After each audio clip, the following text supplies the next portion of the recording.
akan mengajukan beberapa pertanyaan. Boleh. Yang pertama, apa kendala yang sering terjadi selama pembelajaran online?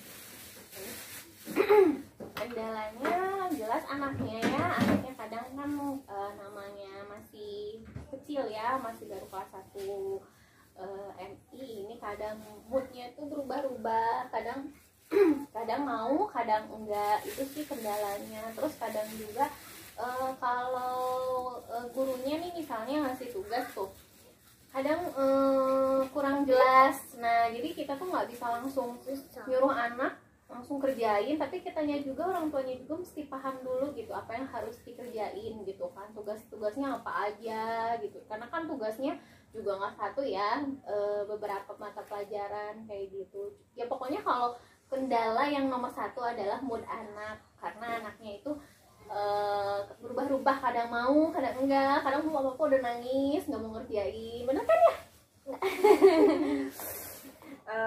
Terus yang kedua, ketika anak sedang tidak bersemangat nih kayak tadi, nggak mood gitu dalam belajar, bagaimana orang tua mengatasinya?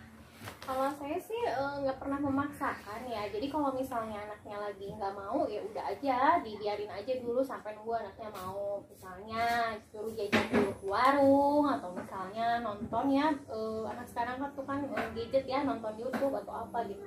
Nanti tapi sambil terus kita ingetin kalau misalnya Yasmin ini tugasnya kan belum selesai, jadi sambil dikerjain ya, saya kasih waktu misalnya 5 menit atau 10 menit, jedanya sampai moodnya balik lagi, baru saya suruh kerjain lagi gitu. Berdasarkan kendala yang tadi kan, kalau anak mungkin agak moody ya, untuk belajar nggak selalu dalam keadaan mood yang baik. Nah, bagaimana kalau misalnya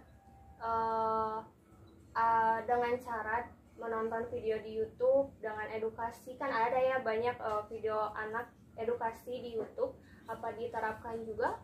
Atau mungkin media pembelajaran kayak bikin apa buku-buku cerita gitu? Kalau saya sih jujur ya lebih ke ya gitu, kayak kakaknya bilang tadi tuh dari YouTube ya. Karena sekarang sih lebih praktis ya kayaknya, jadi di YouTube juga banyak video-video edukasi untuk anak gitu ya. Kalau misalnya ibunya lagi mood sih ya bikin, tapi keseringannya ya itu lewat YouTube, karena anaknya juga ya lebih seneng YouTube daripada bikin ya. Gitu. Oh gitu. Jadi tetap ya ada sampingan tambahan pengetahuan. Oh iya dong, ya. jelas, karena kan karena dari ini, nah itu kelemahannya, memang singkat tapi ya itu terbatas gitu, jadi mau nggak mau ya ibunya menambahkan sendiri gitu. Baik Ibu, terima kasih atas waktunya. Semoga anaknya bisa lancar terus sekolahnya. Ya mudah-mudahan sih ya cepat tetap muka, cepat normal lagi, karena mau bagaimanapun tetap kalau anak itu lebih nyaman sepertinya belajar sama gurunya langsung daripada sama orang tuanya, karena pasti lebih banyak ngeluhnya gitu ya. Mudah-mudahan coronanya segera berakhir ya. Amin. Ya, terima kasih Ibu.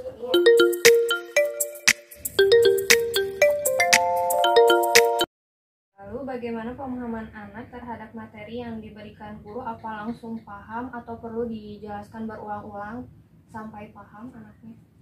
Ya pada intinya sih harus dijelaskan, tapi kami sebagai orang tua sebisa mungkin menjelaskan ke anaknya sebaik mungkin, semengerti dia. Tapi kebanyakan anaknya kalau yang menjelaskan orang tua susah nangkep. Jadi kadang banyak alasan apa.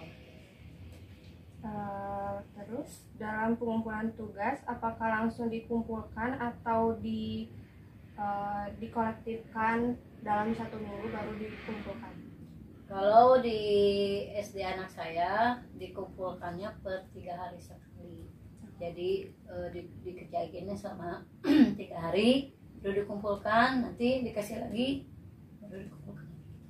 Jadi ditumpuk dulu. Jadi Ibu kan berdasarkan tadi ya jawabannya, berarti anaknya itu kemudian banget gitu, kalau belajar agak susah diatur mungkin ya. Mungkin bisa dengan menerapkan jadwal gitu. Jadi misalnya jam 6 sampai jam 7 harus banget untuk belajar. nanti kalau bisa dapat reward gitu, misal kayak boleh main HP atau atau nonton TV gitu, mungkin bisa seperti itu. Lalu dalam mendapatkan materi kan ibu tadi bilang gurunya gak ngejelasin ya materinya. Mungkin bisa diambil dari YouTube mungkin materi tambahannya, atau dari Google, soalnya di YouTube banyak channel-channel edukasi untuk anak, jadi udah ada yang beranimasi juga, jadi dapat menarik sang anak untuk belajar. Lalu mungkin dengan masalah dari sekolahnya juga ya, tadi tidak menjelaskan materinya, jadi anak juga susah dan orang tua juga mau ngejelasin gimana gitu. Bisa mungkin berkonsultasi dengan pihak sekolah agar ketika memberikan tugas itu dijelaskan dulu mungkin ibu gitu. Seperti itu mungkin ibu, saran dari saya. Oh ya, mungkin saran dari sini bisa diterima. Terima kasih ya ibu untuk waktunya, semoga anaknya bisa belajarnya lancar. Amin. Sampai terima kasih.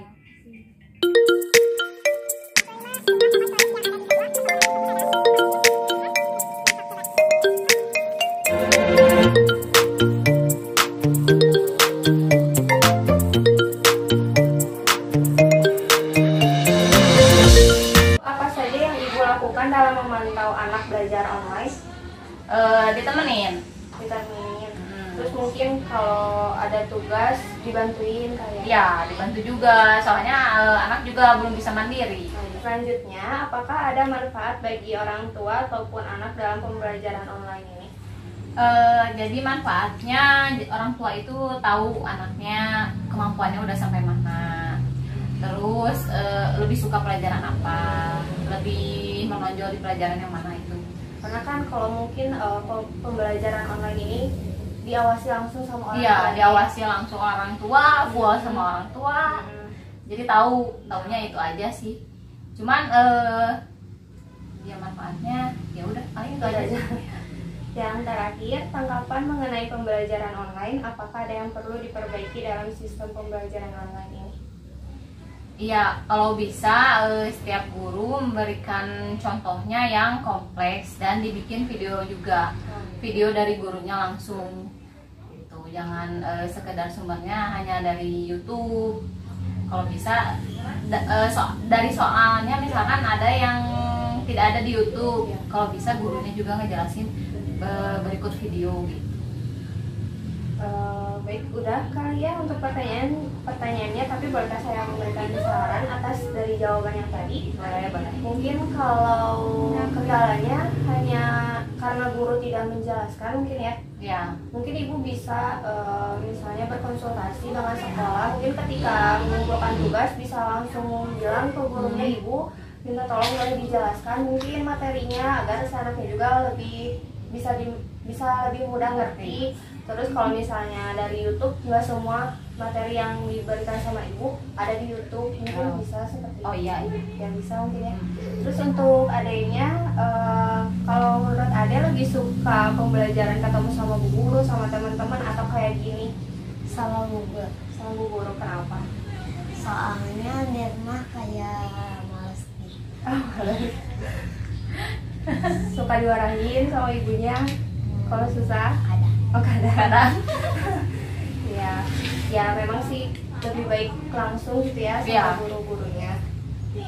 Baik, mungkin itu aja ya ibu untuk sesi pertanyaannya sekarang. Terima kasih udah Ya. meluangkan waktunya. Sama-sama. Semoga anaknya lebih rajin lagi belajarnya. Amin. Dimudahkan segalanya. Amin. Terima kasih. Ya.